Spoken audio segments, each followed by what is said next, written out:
Dans le but d'améliorer la gestion et la performance des églises et ministères évangéliques de Parakou et environ, il a été organisé un atelier de formation ce samedi 29 janvier 2022 à l'UEBGA de Parakou. C'est une initiative du programme Vision Némi qui vise d'abord à montrer l'importance de la planification dans l'accomplissement de la mission évangélique et la gestion d'une église ou d'un ministère. À ce niveau, il a été question de ressortir la mission de l'église et ses dimensions et de parler des principaux outils de gestion d'une église ou ministère. Si aujourd'hui j'ai une intelligence qui me permet d'enseigner, je l'ai reçu de Dieu. Je ne peux pas dire non, je suis le plus intelligent, je suis le meilleur des formateurs. Non, je l'ai reçu de Dieu. Tu dois le savoir. Ce que je fais dans l'église, je l'ai reçu de Dieu. Le ministère que je fais, je l'ai reçu de Dieu. Donc je ne peux pas m'inventer pour dire non, c'est moi. C'est le Seigneur qui te l'a donné. Le troisième principe, c'est la responsabilité sur la création. Quand Dieu nous a créés, il nous a responsabilisés sur tout ce qu'il a créé. On a déjà vu ces tests-là tout à l'heure, Genèse 1, 26, quand Dieu créa l'homme pour dominer sur tout, et 2, 15, quand il dit qu'il le plaça dans le jardin pour le cultiver et le garder. Autrement dit, Dieu nous a mis dans chaque lieu, dans chaque église, dans chaque communauté ou dans chaque ministère ou activité que nous exerçons afin de développer ceci. C'est ça cultiver. Cultiver, c'est démultiplier, c'est développer, c'est faire accroître. Et le garder, c'est-à-dire tel que tu as reçu un gardien, il ne change rien de ce qu'on lui a donné de garder. Le jour où l'autre vient réclamer, il doit l'avoir tel qu'il te l'a remis. Ça ne doit pas être détérioré. C'est ça le gardien. C'est ça, hein? C'est ça. Donc ce que Dieu nous a confié, on doit lui remettre ça, le jour, on doit lui remettre dans les meilleures conditions. Et ça, je dis, c'est ça déjà la question de l'environnement que l'homme n'est en train de comprendre qu'aujourd'hui. Le quatrième principe, c'est être en bénédiction pour les autres. J'ai dit, si la société des hommes a des difficultés, c'est parce que ceux qui ont reçu des grâces, au lieu de l'utiliser au profit des autres, ils l'utilisent contre les autres. Lorsque tu as reçu un véhicule, Dieu t'a donné un véhicule là, et que dans ton véhicule, même pour que les gens viennent toucher là, c'est déjà un problème. Pour ne même pas dire entrer dedans. Passer même. Hein? Passer même. Bon, passer. J'ai ma moto pour que les gens passent à... Non, je n'aime pas que les gens... Bon. Or, Dieu te l'a donné pour que cela serve aux autres. Si on vivait dans cette société, que les gens avaient appelé société communiste, on ne devrait même pas avoir de problème, il ne devrait même pas avoir de pauvres. Tout ce que chacun a reçu devrait servir à aider la communauté de Dieu, les frères dans l'église. Mais quand tu l'as, c'est ma chose. Même pour qu'on y accède vraiment, il faut commencer par supplier. Voilà les 5 principes de l'intendance. Chacun doit savoir qu'il est un intendant de Dieu. Et voilà les principes en sachant que j'ai reçu un don. Personne n'a des sans don. Hein. Donc si dans l'église quelqu'un ne fait rien, ça veut dire qu'il dénie le don que le Seigneur lui a donné. Donc chacun a reçu un don. Chaque fidèle, allez dire aussi à vos fidèles. Donc, quel que soit le talent que vous avez reçu, ne vous dites pas que non, mon talent c'est petit, il faut l'utiliser à sa proportion. Merci beaucoup. Alors, nous avançons maintenant des conflits dans les églises. Ou conflit dans une organisation. La nature du conflit. C'est ça qu'on appelle, en fait, je vais vous le dire tout à l'heure, les 3 N du conflit. D'abord, la nature, le conflit est naturel. Pourquoi c'est naturel? Écoutez, Dieu m'a créé peut-être un peu élancé, a créé un autre un peu court. C'est déjà un problème. La différence là déjà pose, c'est une source de conflit. Ou bien, lorsque maintenant on dit, bon, imaginez que on dit d'aller prendre quelque chose qui est à une certaine hauteur. Bon, l'autre qui n'a pas la taille, il se sent déjà pénalisé. Et toi qui as la facilité de le faire, ça devient une source de conflit entre vous. Parce que lui n'a pas pu le faire, toi tu as pu le faire, ça devient un problème. Donc la différence déjà fait un problème de conflit. C'est ça qui fait que déjà le conflit est naturel. Le deuxième élément, le conflit est normal. C'est normal. Parce que ça vous permet de révéler ce que vous êtes. Et l'autre sait déjà ce que vous êtes. Si vous êtes marié, votre femme là, quand elle commence par s'énerver, vous savez que celle-là, elle n'aime pas ça. Et c'est sa nature, sa personne là qui fait qu'elle s'exprime de cette façon. Ou bien, On dit non, les femmes là elles sont compliquées, elles aiment pour elles, c'est leur nature. Et vous ne pouvez pas effacer ça, parce que c'est comme ça qu'elle a été créée. Maintenant, pourquoi vous voulez que, étant créée comme ça, là, vous changez sa nature pour qu'elle devienne homme? Malheureusement, elle-même aussi, elle veut être homme, parce qu'elle veut être égale à l'homme. Cette formation vise également à montrer l'organisation et la gestion d'une église ou d'un ministère. Ici, il est question de ressortir les caractéristiques d'un groupe d'activité ou d'une organisation, montrer le fonctionnement d'une organisation chrétienne et comment gérer les conflits au sein d'une organisation. L'organisation, c'est qu'ils partagent l'objectif de ce groupe. C'est en même temps, chaque membre, il vient avec ses motivations différentes de celles des autres et parfois divergentes. En venant dans le groupe, moi j'ai ma motivation, mes raisons qui m'amènent à venir là, peut-être qui sont différentes des raisons des autres. Parfois même en contradiction avec celles des autres. Et c'est ça qui gérait les conflits. Ensuite, la gestion de l'organisation va consister à amener chaque membre à donner le maximum de lui-même pour l'atteinte des objectifs du groupe sans négliger les motivations individuelles. Donc, gérer un groupe, gérer une église, ça veut dire que vous devez amener chaque membre de votre groupe-là à donner le maximum de lui. C'est-à-dire qu'on doit faire l'évangélisation, comment il va s'engager, qu'on doit faire les activités de l'église, comment il...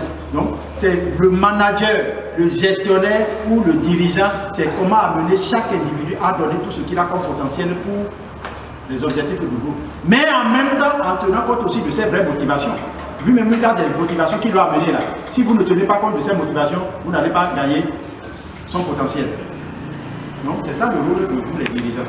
Vous devez savoir que pendant que je cherche qu'il me donne tout ce que j'ai à tirer de lui, je dois aussi lui apporter ce qui lui donne la satisfaction à son niveau aussi. Il ne s'est pas occupé seulement du spirituel, même de manger. Il s'est occupé de tous les aspects de la vie des autres. Vous comprenez? Donc, l'église, c'est un lieu où vous devez être à l'image de Jésus-Christ, qui, dans sa mission, ne s'est pas contenté de s'occuper du ciel, il s'est occupé aussi de la terre. Cessez de regarder trop vers le ciel. Vous finissez pas trébucher sur la terre. Vous faites des formations sur comment élaborer un CV, comment élaborer comment on appelle, une lettre de motivation, comment chercher de l'emploi, comment initier une activité génératrice de revenus. Alors que lui, il est dans le chômage, il est en train de chercher emploi. Vous organisez des choses dans ce sens-là. Vous essayez de lui dire, bon, il faut faire étude biblique pour qu'il se sanctifie, pour qu'il se purifie. Alors que son ventre est plus. Ou bien, son sang même est plus, parce qu'il n'y a plus rien dedans. Vous continuez de chercher à le purifier. Il va dire non, tout est déjà plus là, parce que je n'ai rien à manger. Donc, aider les gens aussi à régler leurs vraies motivations dans les églises. Merci beaucoup. Est-ce qu'il y a des préoccupations rapidement qu'on va essayer de gérer avant d'aller au pécage? Oui. Quand vous êtes marié, je prends le cas que vous venez de donner tout à l'heure là. Et vous êtes géographiquement bien distant de la grande famille, parce que la grande famille sait que leur fils s'est marié et la femme est tenue de respecter, oui, déjà dans leur tête là, donc la culture de leur fils, c'est ça que la femme va pratiquer. Quand un jour, la femme va choquer les membres de cette famille, de son mari, comment est-ce qu'on peut gérer ça pour que ce choc-là soit évité au maximum? C'est-à-dire pour que la femme respecte, au lieu de désigner les enfants de la famille là par leur nom. Vous faites une visite en famille par exemple, dans la grande famille. Et la femme, ce que chez elle, c'est ses enfants. Tous les enfants de son grand frère et du grand frère de son mari, c'est ses enfants. Et elle l'appelle l'enfant par le nom. Au lieu de dire tonton, tanti, ainsi de suite là. Ce sera un choc. Comment est-ce qu'on peut gérer ça pour éviter ces chocs-là? La première façon de résoudre les conflits, c'est déjà d'accepter la différence de l'autre. Et quelqu'un a dit, vous vous mariez là, ce n'est pas parce que vous attendez que l'autre vous apporte quelque chose, mais c'est parce que vous voulez lui apporter quelque chose. C'est-à-dire aller dans cette logique-là en vous mariant. Vous n'attendez pas de l'autre quelque chose de l'autre, mais vous voulez lui apporter quelque chose. Si c'est dans ce sens que vous êtes allé, ça veut dire que votre mariage sera heureux. Vous n'êtes pas allé pour transformer l'autre. mais pour essayer de supporter autant que faire se peut ses faiblesses, mais lui apporter des choses pour améliorer, peut-être pour redresser un peu ses faiblesses. Montrer aux églises et ministères évangéliques le processus et canevas de l'élaboration d'un plan de travail annuel budgétisé est le dernier point mentionné au cours de cette formation. Dans cette partie, il a été question de choisir un thème et de se fixer des objectifs à atteindre au cours de l'année. Plus de précisions avec l'équipe de rédaction Restauration Afrique Télévision. Aujourd'hui, on a besoin de mieux communiquer avec les églises pour qu'elles comprennent leur place dans le monde. La Bible dit, vous serez la tête, mais jamais la queue. Et pour être la queue, il y a un à savoir. Il y a d'abord le savoir. Pour être la tête, hein? Pour être la tête, il y a le savoir, il y a le pouvoir et il y a la richesse. C'est les trois éléments. Le savoir, le pouvoir et la richesse.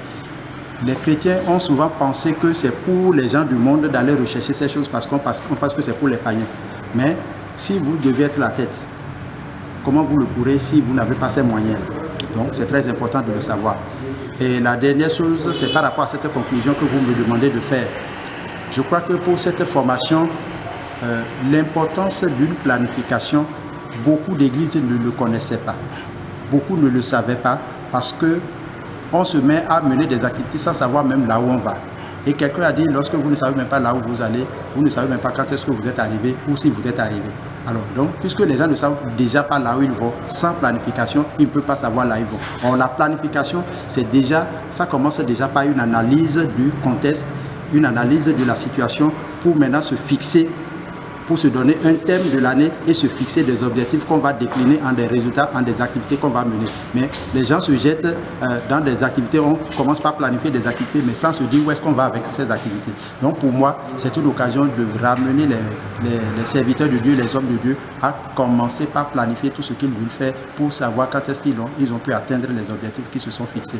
Et c'est ce que nous avons essayé de faire avec eux ce jour. Nous estimons qu'avec ceci, ça va améliorer la gestion de nos églises et les performances de ces églises.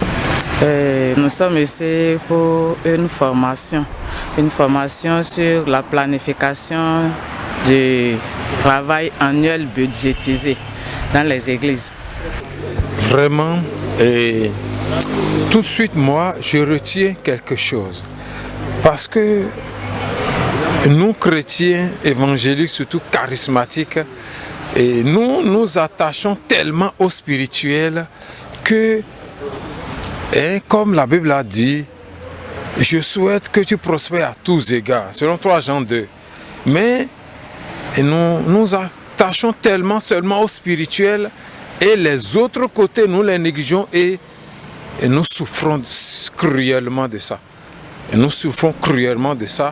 Et vraiment, nous voyons bien sûr le besoin de l'argent, mais quand nous recevons de telles formations, ça nous aide beaucoup à prendre vraiment au sérieux aussi les autres besoins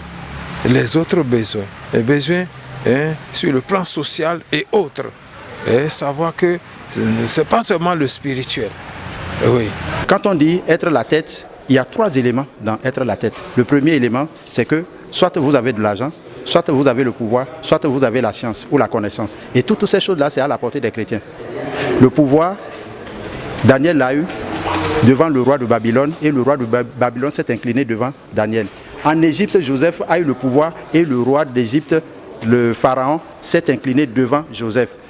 Quand on parle maintenant de la connaissance, vous verrez que les chrétiens sont les premiers même connaisseurs. Vous verrez Daniel, on a dit quand il était à Babylone, il était 10 fois plus intelligent que les satrapes. Donc tout ce qu'il disait avait de la sagesse, de la science, au point où le roi de Babylone a dit celui-ci a l'esprit des dieux. C'est pour les chrétiens. Et le 3e élément, c'est la richesse. Qu'est-ce que la Bible dit? L'Éternel t'ouvrira ton bon trésor. Il te bénira, il bénira tout le travail de tes mains. Tu prêteras à beaucoup de nations, mais tu n'emprunteras point. Autrement dit, la richesse devrait venir des chrétiens pour les autres. Malheureusement, c'est l'inverse que nous constatons. L'objet principal de cette formation, c'est de développer notre intelligence pour aller de l'avant et dans la vie spirituelle et aussi financièrement. Et dans ce cadre, nous avons dit que Dieu nous a créés à son image. Et notre Dieu est intelligent. Et c'est parce qu'il a développé son intelligence qu'il est arrivé à créer ce monde. Et c'est ce que nous, les chrétiens, nous devons faire aussi. L'Afrique, pour être développée, a besoin de l'Église. Tout doit partir de l'Église. Et vous comprendrez même que les pays les plus développés se sont basés sur les connaissances de la parole pour se développer. Et souvent, nos églises ne comprennent pas l'oracle que contient la parole de Dieu, qui est la Bible, qui enseigne non seulement sur le plan spirituel, mais sur le plan matériel. Tout ce que la Bible dit peut être appliqué dans la vie active. Et c'est cela que je voudrais, à travers cette formation-là, intitulée l'élaboration d'un PTA, qui est l'élément, le premier outil d'une gestion. Donc les gens doivent comprendre comment gérer une église. Et pour gérer une église, tout part de la planification. Parce que lorsque vous ne savez pas là où vous allez et que vous commencez, vous vous engagez, quelqu'un a dit, une action sans vision n'est qu'un rêve. Et une vision sans action ne fait que perdre du temps. Donc je crois que les églises ont besoin de connaître là où elles vont avant de s'engager dans toute activité. Merci.